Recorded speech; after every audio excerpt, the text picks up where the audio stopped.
ഇന്ന് ഇവാട്ടൽ RX CSV file upload ചെയ്തിട്ട് purchase invoice എങ്ങനെയാണ് ക്രിയേറ്റ് ചെയ്യുന്നതെന്ന് നോക്കാം.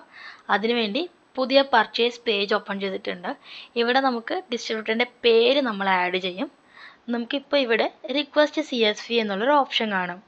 സോ ഇതെന്തുകൊണ്ടാണെന്ന് വെച്ചാൽ നിങ്ങളുടെ ഡിസ്ട്രിബ്യൂട്ടർ വേറെ ഏതെങ്കിലും സോഫ്റ്റ്വെയർ യൂസ് ചെയ്യുകയും അതിലെ CSV ഫോർമാറ്റ് നമ്മുടെ സോഫ്റ്റ്വെയറായിട്ട് ലിങ്ക് ചെയ്തിട്ടില്ല എങ്കിൽ നമുക്കിങ്ങനൊരു റിക്വസ്റ്റ് CSV എന്നുള്ളൊരു ഓപ്ഷൻ ലഭിക്കും.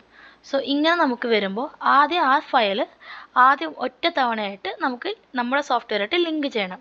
അതിനുവേണ്ടി റിക്വസ്റ്റ് CSVയിലോട്ട് ക്ലിക്ക് ചെയ്താൽ നമുക്കിവിടെ ഒരു ടിക്കറ്റ് റൈസ് ചെയ്യാനുള്ളൊരു പേജിലോട്ട് പോകും. ടിക്കറ്റ് ജനറേഷൻ പേജിലോട്ട് പോകും. ഇവിടെ നമുക്ക് ബേസിക് ഡീറ്റെയിൽസ് ഒക്കെ ആഡ് ചെയ്യും. ഫാർമസി നെയിം, ഇമെയിൽ എല്ലാം ആഡ് ചെയ്യും. അതിനുശേഷം കാറ്റഗറിയിൽ purchase written or CSV type ചെയ്യും. അതുപോലെ തന്നെ സബ്ജക്റ്റിൽ CSV mapping, request mapping type ചെയ്യും. അപ്ലോഡ് ഫയലിൽ നമ്മുടെ സോഫ്റ്റ് കോപ്പി, CSVയുടെ സോഫ്റ്റ് കോപ്പിയും അതുപോലെ തന്നെ ഡിസ്ട്രിബ്യൂട്ടറിൻ്റെ ഹാർഡ് കോപ്പി ഫയലും അപ്ലോഡ് ചെയ്ത് ആം നോട്ട് എ റോബോട്ടിൽ ക്ലിക്ക് ചെയ്ത് സബ്മിറ്റ് ചെയ്താൽ നമ്മുടെ ബാക്ക് എൻഡ് ടീമിലോട്ട് ടിക്കറ്റ് റൈസ് ആവും. സോ വിത്തിൻ 24 hours തന്നെ നമുക്ക് CSV ഫയൽ നമ്മുടെ സോഫ്റ്റ്വെയറായിട്ട് മാപ്പ് ചെയ്തിട്ട് നമുക്ക് കിട്ടും. സോ അതിനുശേഷം നമ്മൾ ഈ ഡിസ്ട്രിബ്യൂട്ടറിൻ്റെ പേര് നമ്മൾ ടൈപ്പ് ചെയ്യുമ്പോൾ റിക്വസ്റ്റ് CSVക്ക് പകരം നമുക്ക് ഡയറക്റ്റായിട്ട് അപ്ലോഡ് CSV ആയിരിക്കും നമുക്ക് വരുന്നത്.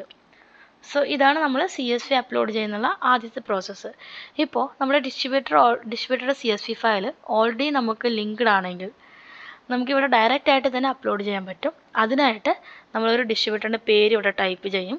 സോ ഡിസ്ട്രിബ്യൂട്ടറിൻ്റെ CSV ഓൾറെഡി ലിങ്ക്ഡ് ആണെങ്കിൽ നമുക്ക് അപ്ലോഡ് CSV എന്നായിരിക്കും കാണിക്കുക. റിക്വസ്റ്റിന് പകരം അപ്ലോഡ് എന്ന് കാണിക്കും. ഇവിടെ നമുക്ക് നേരിട്ട് തന്നെ അപ്ലോഡ് ഓപ്ഷനിലോട്ട് ക്ലിക്ക് ചെയ്ത് നേരിട്ട് ഫയൽ നമ്മൾ സെലക്ട് ചെയ്ത് ഡയറക്റ്റായിട്ട് അപ്ലോഡ് ചെയ്യാൻ സാധിക്കും. സോ ഇതല്ലാതെ നമുക്ക് ഡിസ്ട്രിബ്യൂട്ടറിൻ്റെ പേരിന് തൊട്ടായി ഒരു ഫെച്ച് സിമ്പൽ ഉണ്ടാവും. സോ അതിലോട്ട് നമ്മൾ ക്ലിക്ക് ചെയ്തിട്ട് ആദ്യത്തെ തവണ നമ്മൾ അപ്ലോഡ് ചെയ്യണം CSV. അതിനുശേഷം നമ്മൾ ഫെച്ചിലോട്ട് ക്ലിക്ക് ചെയ്താൽ ഡിസ്ട്രിബ്യൂട്ടറിൻ്റെ മെയിൽ ID ഓൾറെഡി CSV വന്നിട്ടുണ്ടെങ്കിൽ ആ CSV എല്ലാം നമുക്കിവിടെ കിട്ടും. നമ്മൾ ഡയറക്റ്റായിട്ട് ഇവിടെ ഇമ്പോർട്ട് ചെയ്തിട്ട് CSV അപ്ലോഡ് ചെയ്യാവുന്നതാണ്. സോ ഇപ്പോൾ നമ്മളൊരു CSV ഫയൽ അപ്ലോഡ് ചെയ്തിട്ടുണ്ട്. സോ ഇവിടെ നമുക്ക് എല്ലാ ഡീറ്റെയിൽസും ഒറ്റയടിക്ക് നമുക്ക് വന്നിട്ടുണ്ട്. സോ നമുക്കിവിടെ ഇടത് ഭാഗത്തോട്ട് നോക്കുകയാണെന്നുണ്ടെങ്കിൽ ചില ഐറ്റത്തിന് ഒരു ചെയിൻ്റെ സിമ്പൽ ഉണ്ടാവും. സോ ഇതെന്താണെന്ന് വെച്ചാൽ നമ്മുടെ ഡിസ്ട്രിബ്യൂട്ടർ തന്ന CSV ഫയൽ നമ്മുടെ സോഫ്റ്റ്വെയറിലെ കാറ്റലോഗിൽ ഐറ്റത്തിൻ്റെ പേരിൽ എന്തെങ്കിലും കാരണത്താൽ മിസ്മാച്ച് ഉണ്ടെങ്കിൽ സിസ്റ്റത്തിന് ഡിറ്റക്റ്റ് ചെയ്യാൻ സാധിക്കത്തില്ല. സോ അതുകൊണ്ടാണ് ഇങ്ങനൊരു ചെയിൻ സിമ്പൽ വരുന്നത്. സോ നമുക്ക് അങ്ങനെ വരുമ്പോൾ ആ ചെയിൻ സിമ്പലിലോട്ട് ക്ലിക്ക് ചെയ്ത് നമുക്കിവിടെ ആ പെർട്ടിക്കുലർ പ്രൊഡക്റ്റിൻ്റെ പേര് നമ്മളിവിടെ ടൈപ്പ് ചെയ്യും.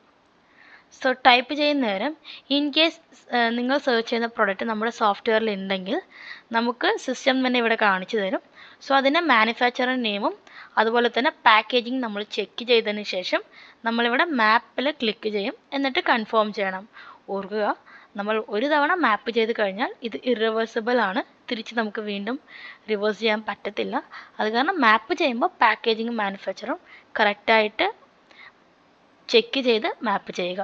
സോ ഇതുപോലെയാണ് നമ്മൾ മാപ്പ് ചെയ്യേണ്ടത്. സോ അതിനുശേഷം നമ്മൾ ബാക്കിയുള്ള ഡീറ്റെയിൽസൊക്കെ ഒരു തവണ ക്രോസ് ചെക്ക് ചെയ്യുക. നമ്മുടെ ഫിസിക്കൽ ബില്ലും അതുപോലെ തന്നെ CSV അപ്ലോഡ് ചെയ്യുമ്പോഴുള്ള ബില്ലും നമുക്ക് പ്രോപ്പറാണോ ടാലി ആകുന്നതെന്ന് നമുക്ക് ചെക്ക് ചെയ്യാം. അതിനായി നമുക്ക് ഇൻവോയ്സ് ബ്രേക്ക് ഡൗൺ, താഴെ കാണുന്ന ഇൻവോയ്സ് ബ്രേക്ക് ഡൗൺ എടുത്തിട്ടും നമുക്ക് ചെക്ക് ചെയ്യാവുന്നതാണ്. പ്രോപ്പർ ടാലി ആവുന്നുണ്ടെങ്കിൽ നമുക്ക് ഡയറക്റ്റായിട്ട് സബ്മിറ്റ് കൊടുക്കാം. അതുപോലെ തന്നെ നമുക്ക് ഫ്രീ ക്വാണ്ടിറ്റിയും ഡിസ്കൗണ്ട് എല്ലാം പ്രോപ്പറായിട്ട് നമ്മൾ ആഡ് ചെയ്തിട്ടുണ്ടെന്ന് വൺസ് ചെക്ക് ചെയ്യും. ദെൻ അതിനുശേഷം ഡയറക്റ്റായിട്ട് ബില്ല് നമ്മൾ സേവ് ചെയ്യും. സോ ഈ ഒരു മെത്തേഡ് യൂസ് ചെയ്തിട്ട്